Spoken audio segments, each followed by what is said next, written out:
I was scared to death. I've never felt as scared, as frightened in my life. And it was a different fear than I've ever felt. I mean, I was really afraid.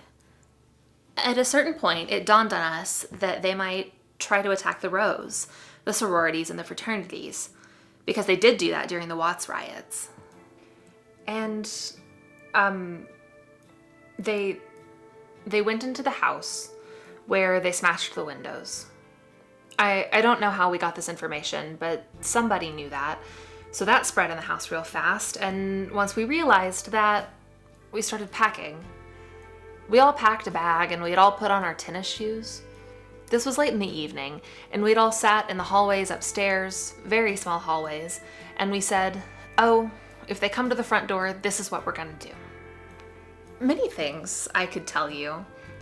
First of all, my parents were on their way to drive to California to take part in a caravan in which they bring old cars, old 40s cars, a whole bunch of them, all their friends, a huge club. And they drive around the country. My dad has an old car. It's a 41 Cadillac. I told him to turn around, go home. I said, go home, Mom. All I can think of, one bottle, one shear from one bottle in my father's car, he will die. He will die. He collects many cars. He's got about 15 different kinds of cars. This is his thing. This is what he does. He's got Lincoln Continentals and different town and countries, all 40s. His favorite is a 41 Cadillac. And, so he keeps them from 5 to 10 years, depending on whether you can get a good value for them. It's a business as well as a hobby. And so I don't specifically know what car he came out in, but one of them. And those are his pride and joys. They are perfect. They are polished. They are run perfect. They are perfect. All I can think of is a bottle getting anywhere near it.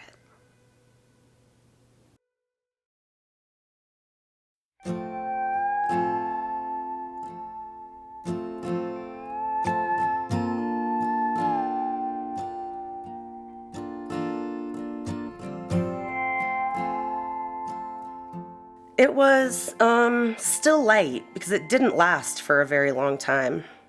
So it's like this sort of in-between day and night when the sky is sort of gray, and we were walking back to the car, and Tony, who was very political, was sort of adamant that there was going to be trouble and so forth. And we were making plans to go to dinner, and when we got to go to dinner, the area we wanted, it was dark already, and we were going to a place up towards the Hollywood Hills, and we couldn't get by because of people in the streets and disturbances. And this was in West Hollywood, where there was predominantly gay and lesbian population, and these were mostly gay men who were protesting the uprising by writing guilty on graffiti. They were actually doing graffiti work, and the street was actually blockaded. They were protesting the verdict, and we went to the restaurant and we heard more protesting on the radio. But to get back to the sky, that's kind of what I remember about the sky, that kind of surreal time of day, because it's between day and night, and I hadn't heard anything else about the rest of the city until I got home. It's sort of limbo time, and the same with dawn, because it's not night or day, because it's transition, and to me it implies a sort of limbo. It's very surreal, I think, or maybe even magical. But magic isn't always good, because it implies all sorts of things, like evil and control. I just think about it like magical, like enchantment, that sort of mystical quality. And some people think that it's the work of Satan and so forth. The ground is hard, the treasure found,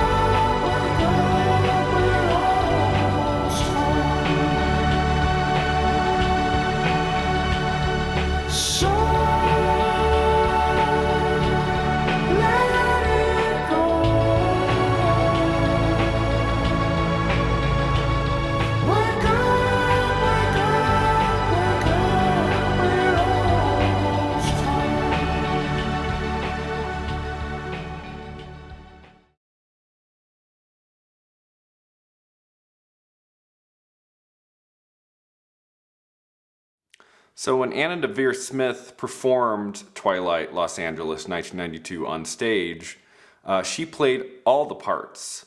And if one were to adapt this into a film or into another stage production, whatever, there might be a tendency to kind of replicate that and try to, you know, hire another actor to play all the roles. But I've always thought that when you're adapting something, you as the director, you as the visionary, get to create the kind of film or the kind of stage play that you want and that you want to do. And my vision for making 2 scenes based off this play into a film was to not have to stand by that original idea of only one person can play every role. I am in the MFA in Creative Writing program, and 2 of my good friends in the program both have acting experience, at least from college, and I saw them both in 2 specific roles in this piece, and I wanted them both to be a part of it. Now, it didn't always go as planned, as you can see here in some of this footage. Christina and Molly, they had their fun, and they got into some little laughing fits here and there. Hey now! Hey now! Opening shot should be face. Okay. Face. Look out! Theme music. What would your theme song be? Around the country. Shit! Almost. That surreal time of day. I just fucked that up. Start taking her the other way. I almost fell over. That was good. But they were both very professional. All 3 of us treated this like a real deal movie. All 3 of us trying to give it our all. So I'm really happy with the decision I made in casting Molly and Christina. I could have done just Molly doing both roles or Christina doing both roles, but I wanted to see both their takes. See what Christina could do with the older artist character and Molly with the anonymous undergraduate. I thought they would both be really good in those specific roles, and so that's why I decided to cast 2 people, not just 1.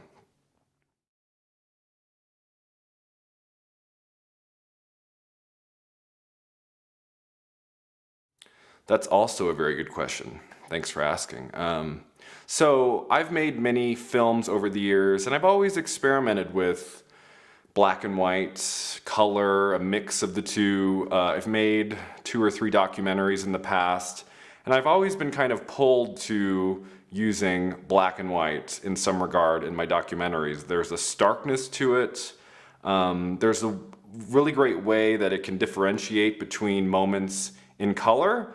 And for this specific project, I really like the idea, since we are getting a very stilted view of the 2 actors in interview on camera, that when we cut to actual scenes, actual little moments of, you know, either Molly packing a bag or Christina walking with, you know, her husband character and seeing the devastation across the street, I wanted there to be a difference between the 2.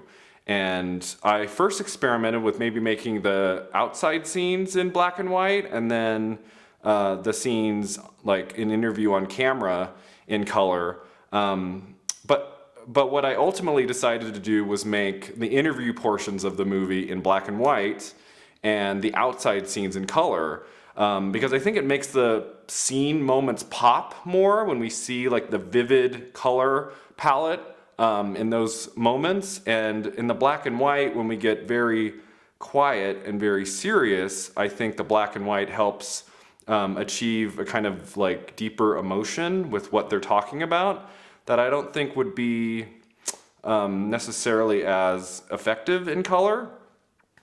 I mean, just like let's try it out right now. So I'm talking to you right now and color, but then we turn black and white. emotion, color, color, black and white, black and white. So you see there's a difference. And so I wanted to, again, experiment with a mix of both color and black and white in this movie.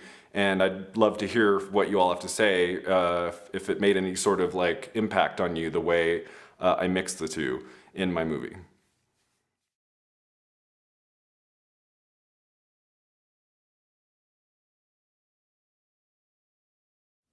That's another great question. I like it. So music has always played a huge role in the films I've made over the years. I think really, really hard about music because sometimes silence can be more effective than music. Sometimes if you use the wrong kind of music, whether it's you're aiming for a film score or aiming for a scene where there's some sort of like pop song on in the background, music can strike a specific tone. And so if you go with the wrong track, it can completely derail the movie. Even if it's just a scene halfway through, it's really important to pick the right music. He collects many cars. He's got about 15 different kinds of cars. This is his thing. This is what he does. But to get back to the sky, that's kind of what I remember about the sky. That kind of surreal time of day. Because it's between day and night.